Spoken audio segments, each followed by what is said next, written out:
लड़के देख लिया, मेरे ख्याल में चौथा नंबर पे है शायद।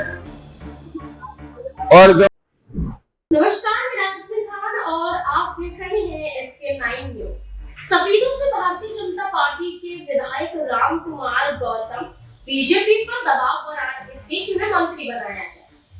जब मंत्री पद की शपथ ली गई तब राम कुमार गौतम ने कहा कि उन्हें उम्मीद था कि उनका नाम भी लिस्ट में शामिल होगा, लेकिन उनका नाम शामिल नहीं किया गया। तो राम कुमार गौतम की नाराजगी को दूर करने के लिए ये दावा किया जाने लगा विधानसभा अध्यक्ष बनाए जा सकते हैं, लेकिन हरिंदर कल्याण के विधानसभा अध्यक्ष बनने के बाद राम कुमार गौतम का जो सपना या कहीं जो उम्मीद थी वो भी टूटती हुई नजर आई।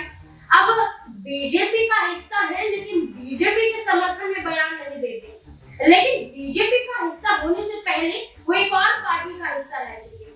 वो पार्टी है जननायक जनता पार्टी।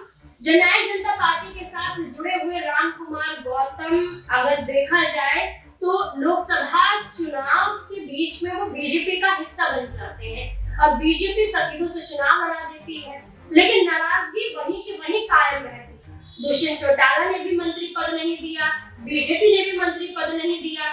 अब बीजेपी का हिस्सा तो है, लेकिन जननायक जनता पार्टी के दुष्यंत चौटाला को लेकर भी कई बड़े बयान देते हुए नजर आ रहे हैं। क्या कुछ कह रहे हैं इसमें सर? मैं मदद करूंगा, ना उनसे लड़ो। मेरे लड़के से बात हुई थी और मेरे को भी कहा था कि मैं तो कहीं से राज्यसभा से चला जाऊंगा या कहीं से भी लड़ूं, पर आप लड़ो, मैं मदद करूंगा दिल खोल के।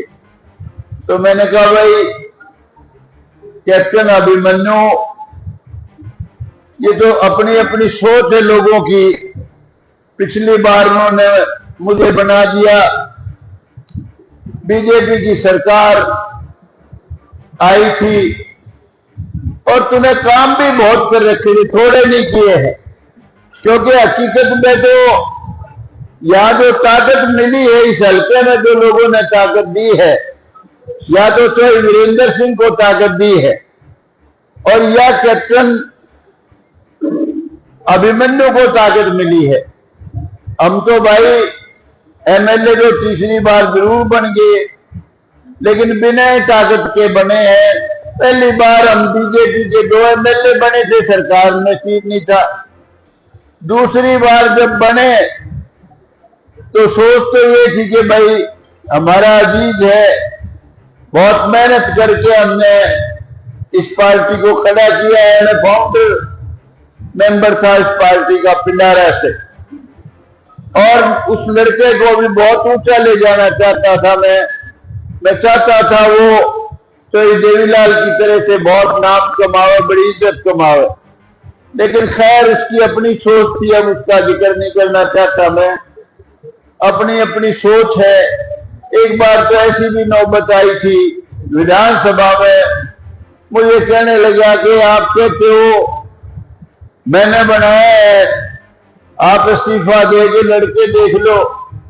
तो मैंने कहा भाई तू तो ब्रजेंद्र की मां से भी हारा था और 45,000 वोट से जीत गया। मैं कहा भाई तू इस्तीफा दे दे, लेकिन कुदरत की बात है, उस भाई ने उनके उचाना से लड़के देख लिया, मेरे ख्याल में चौथा नंबर पे है शायद, और जमानत भी जब्त हुई है। एक उसका भाई जरूर अच्छी वो वोट ले गया, बाकी कहीं कोई पार्टी का कोई आदमी जीता नहीं। और मेरा तो फिर सूट बैठ गया सफेदों से। राम कुमार गौतम का दर्द झलकता हुआ बार-बार नजर आता है। जननायक जनता पार्टी के प्रति नरम तेवर नहीं बल्कि सख्त तेवर दिखाते हैं, दुष्यंत चौटाला पर आरोप लगाते हैं और आज भी राम कुमार गौतम के बयान दर्शाते हैं कि जननायक जनता पार्टी का वो हिस्सा कभी भी नहीं बनना चाहिए। अब बीजेपी में है, जननायक जनता पार्टी के साथ नहीं जाना चाहते हैं, लेकिन अब राम कुमार गौतम क्या बड़े कदम उठाते हुए दिखाई दे सकते हैं। इस मुद्दे को लेकर आपकी राय क्या है?